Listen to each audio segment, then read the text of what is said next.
Hello and welcome to the Spike podcast. I'm Fraser Myers, and back with me this week, as ever, we have Spike's editor, Tom Slater. Hello. And Spike columnist, Whelan. Hi. Coming up on the show, the war on woke, the Hungarian revolt, and the Black Lives Matter mansion.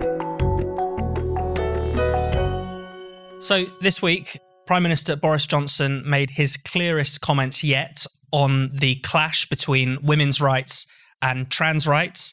In an interview, he said that women should be allowed to have single-sex spaces separate from males. He said that women should be allowed to compete in women-only sport. And he even suggested that children may not be competent to make decisions about their gender, at least without parental input.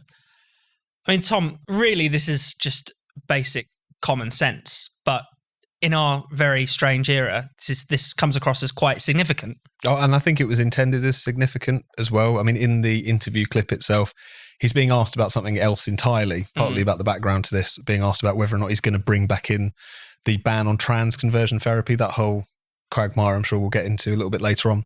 And he launches into this, making these 3 points, as you've just set out, around Gillick competency for kids and gender reassignment treatments of any kind, single-sex spaces and biological males in women's sports and all the rest of it. So it's very clearly intended as a clear kind of staking out of the position for the Tory party. He's no doubt going to catch a lot of flack from his own backbenchers as much as anyone else for doing so. But it is very welcome insofar as what I think you're seeing staked out here is a pretty liberal, understandable way through what is being presented as a complete nightmare insofar as the questions of gender identification, around the questions of women's rights, single-sex spaces. And it lays a real trap for Labour because they've been trying to stick to this line, which is really to just sort of vacillate on the particular question, to appear to be much more on the kind of gender identity side of things, shall we say. You know, Keir Starmer not being able to say that only women have a cervix, suggesting that that's the wrong thing to say. But at the same time, feeling very nervous in really properly making that argument, as we were talking about last week, kind of sense that they don't actually necessarily believe it, probably. But still not clearly being keen not to upset the sort of identitarian set on these particular issues. So I think you're right, it is essentially just common sense. I think it's a welcome intervention, but the fact it even needed to be made at all is telling. And the fact that people are talking about the Tories getting some sort of benefit out of this, that probably is going to be the case. But at the same time, the reason that it is a benefit, the reason that, again, just kind of saying these what should be quite uncontroversial points is such a significant intervention is because that's the ridiculous place that the debate has ended up, if you see what I mean. This isn't some low game of, wedge politics or some genius piece of 3D chess. It's just given in the current situation, even saying something as simple as that will mark you out as interesting and down to earth in comparison to a Labour Party that's very lost on these issues. Ella, I mean, one of the reasons these issues have come to a head is the government's recent decision to drop a proposed ban on conversion therapy for transgender people. Do you want to explain a bit about the background to that row? Yeah, well, the first thing to say is that it's a complete mess, and the government is at fault for attempting to use this issue of banning conversion therapy as a means of kind of, as it has done with actually a lot of stuff around trans, whether it be the Gender Recognition Act, as a means of kind of signalling that it's doing something good. And then it was sort of in a promise that it was going to bring it in. Then there was backlash, so it took it out. Then there was backlash to the backlash. It's come backwards and forwards. Lots of people very reasonably suggested that, hang on a minute, there's a difference between these kind of, the horrendous things that we know happen in relation to gay conversion therapy, where people get sent to camps and electric shock therapy and all kinds of horrific stuff, or even just that people are pestered endlessly to try and convince them that they're not gay. Now, that's very different from, for example, someone receiving counselling in relation to their gender dysphoria, or actually different from, religious institutions or pastors or rabbis or whoever it is, talking about their religious beliefs. Lots of religious people have an aversion to not just transgender ideology, but indeed homosexuality.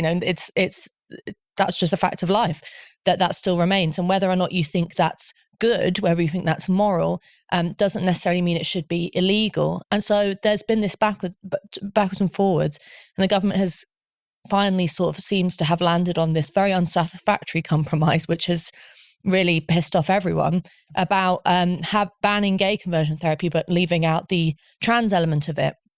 And unsurprisingly, it's led to the usual crowd suggesting that this is the most obvious example of how the Tories have gone down a kind of right-wing dictatorship, kind of horrendous attack on this is like end of days for not just trans people, but for everyone. It shows they're a liberal side. But it's really important to note that whether it's Boris Johnson talking about women-only spaces or ideas of sexual difference or any of this kind of stuff, Tom's right to say that it is common sense, but it also was broadly accepted by most people, including the Labour Party, just a number of years ago. Yeah. I mean, literally 7 years ago, like really in spitting distance in terms of time, the Labour Party was hammering the Conservative government for not being serious and not signing up to things like women-only quotas in the workplace or whatever it was. And the idea of women-only short lists. Yeah, and that sexual difference was important because women were oppressed. That was the general sort of feminist line. Feminist lines are now out of fashion, and you have to now go along with the kind of trans ideology line. And so it just leaves you in the kind of, it's a ridiculous position, because as much as I don't think the Tory party has handled this conversion therapy row right, and they should be able to differentiate between what's morally right and what should be legally permissible. No one really has a leg to stand on in this because it's such a mess. So, Tom, I mean, is the government sort of at fault for getting into this mess in the first place? I mean, why was the government even trying to host an LGBT conference, celebrating its achievements, when it knows it actually is quite uneasy with some of the proposals that are coming out of that lobby kind of group? Well, it's all been very confusing because, of course, even the rows we've been having in recent years over gender self-ID and making it much easier for people to again, identify as a different gender to the one that they were born into. That was something which was initiated by the previous Tory administration. So the Tories have never really know where they are on these issues. And because on a lot of LGB or LGBT issues, I think, I don't mean this to sound cynical, but they have often used this as a means to kind of do away with their nasty party image. Yeah. And that's why I think that's part of the large part why they've got themselves into a right muddle on the trans issue in particular, and also the fact that there's a lot of people in and around number 10 who are very down the kind of gender ideology rabbit hole and have some sway over the Prime Minister, not enough, it turns out, from their perspective, that they've often got themselves into this sort of mess, which has always been strange because, again, kind of going down this route was never going to win them plaudits, to be perfectly honest. They were always going to be seen by many people in that kind of blob as still nefarious and bigoted and all the rest of it. But this particular thing around conversion therapy, it's hard not to see any aspect of it as not just an attempt to sort of virtue signal most forms of gay conversion therapy that people talk about, particularly the kind of physical stuff, is already illegal. Yeah. This is, as you say, what they were proposing or what could have come through could have actually been a problem from the question of kind of religious freedom and all the rest of it if you get into that kind of area. And then you've got the trans part of it, which, as people have been telling the government for a very long time, is a much more complicated issue.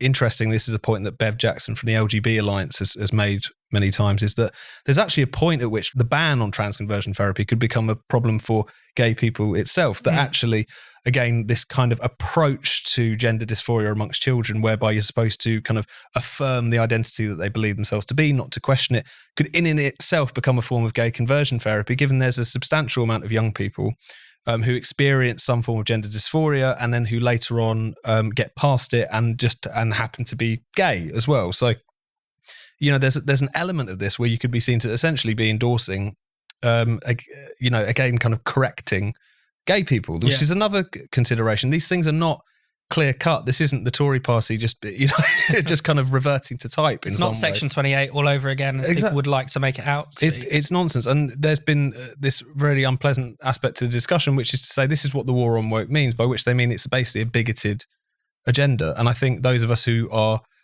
again, very concerned about woke politics spend a lot of time pushing back on it. We've really got to make clear, certainly from Spike's perspective, the fundamental problem with all of these things around kind of woke politics is not that it's liberalism gone too far, not that it's given these different minorities or groups kind of too much power. It's that if anything, it's pushing in the other direction. It's regressive. A lot of these proposals would have could have a genuinely destructive impact on same-sex attraction. people, if we're talking about questions of race or feminism or whatever, our fundamental critique is that the nature of the current politics and policy either infantilizes or actually does not serve the best interests of these minority groups you claim to be, fighting on behalf of.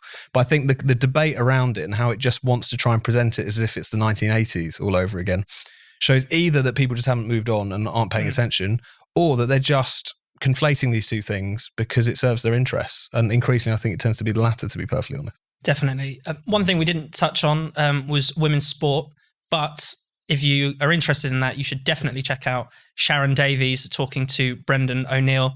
Sharon Davies is, of course, the famous Olympic swimmer, silver medalist in Moscow 1980, who has been speaking up for a very long time about the problem of male-bodied athletes in women's sports. So do check that out on the Brendan O'Neill show. One thing I never want to stop doing is learning new things. I can spend hours binge learning with documentaries, lecture series, and more. So whether I want to learn more about the history of a place in the news at the moment, or I want to try learning a new language before I go on holiday abroad, Wondrium is my favourite go-to place to improve my understanding of the world. And because I'm often on the go, I love that with the Wondrium app, I can watch or listen to any episode just like I would with a podcast. Wondrium has unlimited access to a huge collection of high-quality, ad-free videos on virtually any topic you can imagine, all presented by top experts. For instance, I just watched one of Wondrium's newest shows, After the Plague, and I recommend you check it out too. It's got 24 in-depth, fact-based episodes about how the world came back from the brink of one of the most devastating catastrophes in history, the Black Death. It starts with how the plague spread in the 14th century and how people responded to the devastation it wreaked. And then it looks to all the political turmoil that followed, with episodes covering uprisings in England, France, and Rome. But it's not all about death and politics. There are episodes on how the Black Death influenced literature, with the travels of Sir John Mandeville and Chaucer's The Canterbury Tales. I think you'll love it as much as I have. And when you're finished with it, why not check out all the other great content Wondrium has to offer? So, what are you waiting for? Sign up now through our special URL to start your free trial. Just go to wondrium.com/spiked. Remember, that's wondrium.com/spiked. So let's move on to talk about Hungary. On Sunday, the Viktor Orban government won a surprising victory, I think it's fair to say. Polls leading up to the election showed that things could have been quite close. In the event, Orban actually increased his mandate and retained his supermajority. Now, Tom, this election has a significance well beyond Hungary, doesn't it? I mean, it was certainly being built up that way. The context for it, and I was out doing some reporting from Hungary in the weeks before the election took place, was very much around this kind of question of Hungary's right to go its own way, essentially, which has taken on a new sort of character in relation to Ukraine, but we can get into that a bit separate. But it's in the months beforehand and in the years beforehand, really, Hungary's been locked into this very bitter row with the European Union over various different issues, allegations of it eroding the rule of law, quite democratic backsliding. It's come to a head over the question of LGBT rights and this new law that they passed, which essentially bans the promotion of LGBT to children. And in response to that, there was this furious response from the European Union, from just European member state leaders in general, essentially saying that they should be kicked out in some cases, or certainly at least deprived of funds. So there's about 7 billion euros, which are currently being withheld, coronavirus recovery funds from Hungary as well as Poland. And there was this ruling in February which basically upheld the legality of that particular measure. So there was the kind of context for this. And then on top of that, you had a lot of hopes being piled on this from kind of Western European journalists, that essentially this was the time which Orban, who's become the kind of bête noire of the EU, would be toppled. You had all of the opposition parties, bar a few, united from ex-fascists to ex-communists to try and topple Orban behind this character, this kind of small town mayor called Peter Markizai, was kind of presenting himself as kind of, a social conservative, but one who would play ball with the European Union. Yeah. And given those kind of dynamics, I think that, the result was seemingly always going to go Orban's way, it felt like, because of the fact that, you obviously have a population who are very sensitive to the idea that you've got an outside power trying to dictate their way of life and how they should do things. and an opposition which seemed to be a gift to that particular campaign, which was to say, if we win, it will be a grand prize for the European Union, all the rest of it. So when I was there, the sense was that, Orban will probably cling on, but it was, majority will probably be reduced. You won't have this super majority. But as you say, increased vote share, increased seats, still maintains that super majority. Was already the longest serving leader in the EU and is now going into a fourth consecutive term. And I think it just really demonstrates that in Hungary in particular, but across Europe, there is still this bottom-up rejection of being pushed around by Brussels. It's not to say that the Orban government is perfect by any stretch of the imagination, but at the same time, it was quite clear that the people of Hungary saw Brussels as more of an imposition, as a kind of anti-democratic imposition, as anything Orban's been accused of, and I think the results reflect that in large part. Yeah, Ella, I mean, this is, an ongoing kind of tension between not just the EU and Central and Eastern Europe, but also, 10 years ago, we were talking about the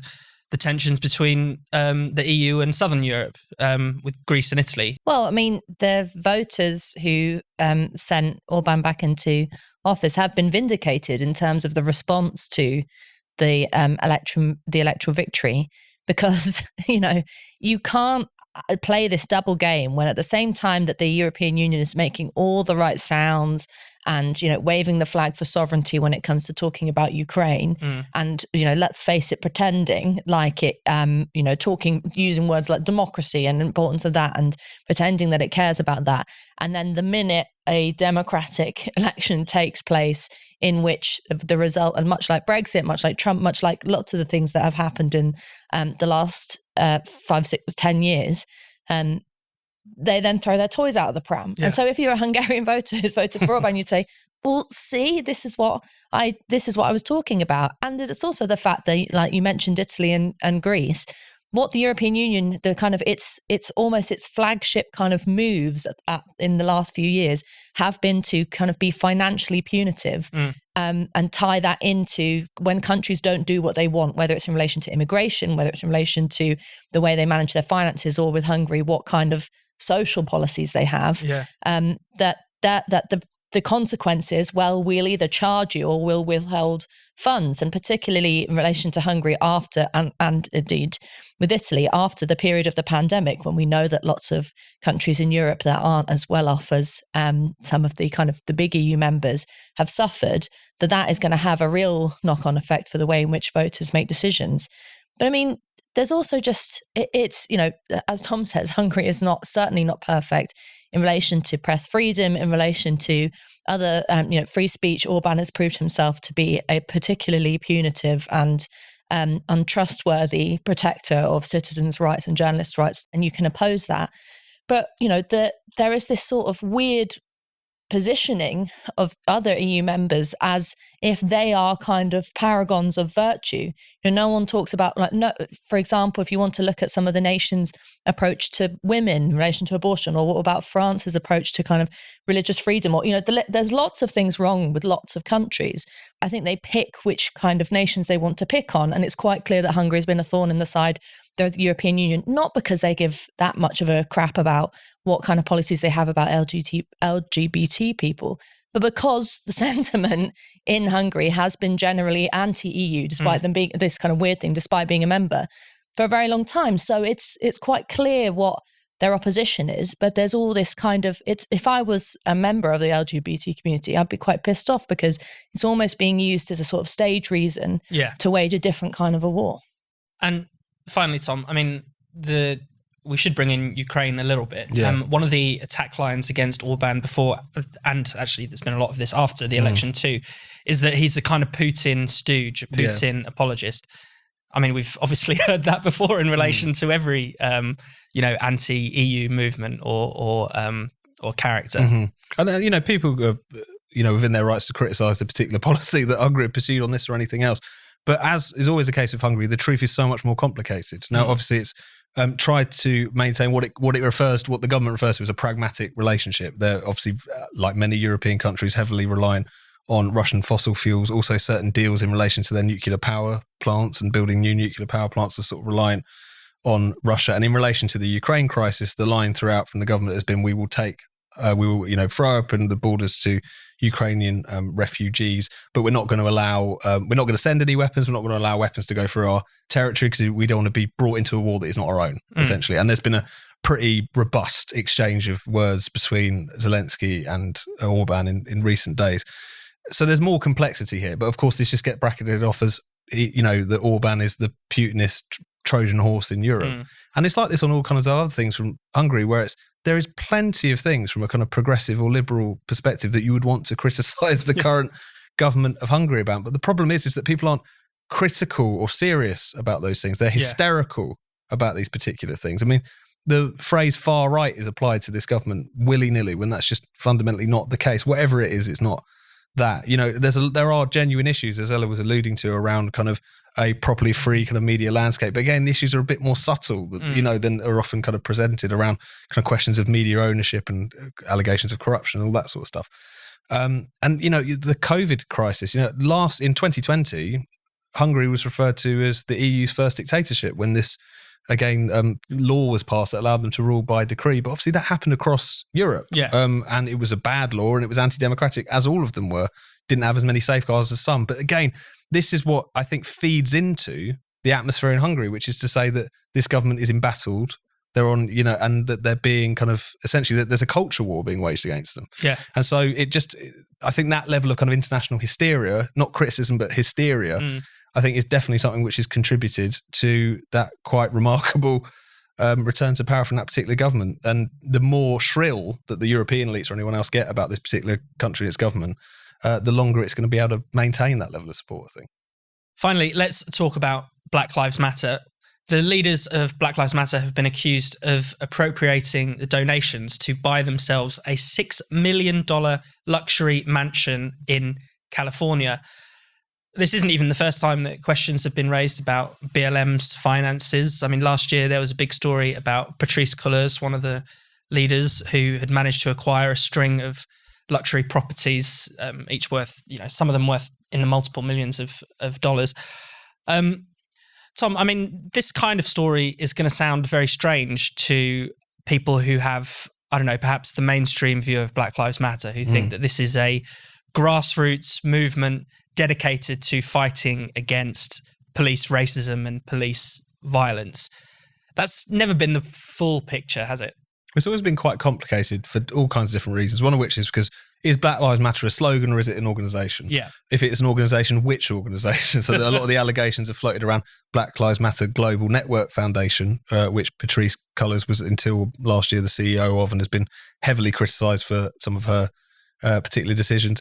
But then there's all these local chapters. There's other organisations. There's other wings. There's other kind of things under that particular umbrella as well of formal organisations. So all of this becomes very, very knotty. And then when you see things like this, so this particular mansion being purchased, the BLM, GNF people saying that this was about providing a space for activists and for them to create content, also as a kind of safe house. But then again, there's criticism of, was this the right way to spend this money? Why is the organisation being so cagey about how money has been spent? And then you saw this piece in New York Magazine, the Intelligencer section of the website, which has basically got its hands on some of the communications in response to their own inquiries, where they're kind of testing out whether this explanation has got holes in it versus this explanation. So we don't really know what's going on here, but and of course they've strenuously pushed back against any suggestion that this money has been, spent in an improper fashion and all the rest of it. Time will tell. But at the same time, I think it just speaks to the fact that Black Lives Matter is big business. And it has been ever since it kicked, very quickly after it kicked off in 2014. It's been able to raise a lot of money from a lot of organisations. People have been biting their hands off to give them millions upon millions upon millions of dollars. It closed out 2020 with $60 million left over. But again, you've seen this criticism, not just from the right-wing press, as BLM founders have liked to present it, but actually even from their own chapters, just saying, where is this money being spent? Where is this actually going? And why isn't there at least some accountability and openness? And it just seems like they can't keep deflecting these questions in the way they have been up until this point. It seems as if the kind of almost the sheen around Black Lives Matter, the halo around Black Lives Matter might have put off criticism for a very long time. I mean, Black Lives Matter has been around for a lot longer than George Floyd's death, but we are nearly 2 years on from that. And it's only now that penetrating questions are finally getting through. Yeah, and the whole thing that most people who've been critical of Black Lives Matter all along, like us, have said that there is a difference between your average person who goes out on the street, wherever it is in America or the UK, with a Black Lives Matter slogan and wants to stand up against injustice or racism, which, there's not much to criticize or talk about there. I mean, it's just a political action taken by an ordinary person. And as Tom says, a kind of the other side of it, which has indulged in and made its main political activity getting other big businesses to either sign up or to, put a black square up or to talk about, use the kind of the slogans and the rhetoric of anti-capitalism, but in this very capitalist way, which was the kind of, there was lots of sort of right-wing panic about Black Lives Matter being anti-capitalist and Marxist and Marx, and it's just you just scratch the surface a tiny bit, and you realise that that's not the case. I mean, this mansion, they don't do themselves any favours. So they talked about the fact that this particular mansion was going to be a safe house and that it was going to be sort of unknown location or whatever. And then some people pointed out that Patrisse Cullors and two other of the leaders had done a kind of sort of promotional video at the place on the terrace with champagne, which I really don't have a problem with people buying mansions and drinking champagne. I don't think you have to be like wearing a donkey jacket with holes in your tights to kind of be a legitimate left-wing activist. That's just ridiculous. But come on. And, the kind of things that are meant to be the kind of creative enterprises that this mansion was meant to house was like ranged from poetry to music to urban agriculture, and it'd be a very busy mansion, as it sounds like. So there is a dishonesty to a lot of this, and I think the kind of the serious and negative side of it is that if there was ever anything positive about Black Lives Matter, it was that there was at a particular time when something very obviously problematic for race relations happened in relation to George Floyd's killing and the aftermath of it, and how lots of American police responded to it. There was a genuine sense of something had to be done, and lots of young people, particularly in America, taking to the streets. And that it's been caught up in this kind of very corporate, very safe, very sort of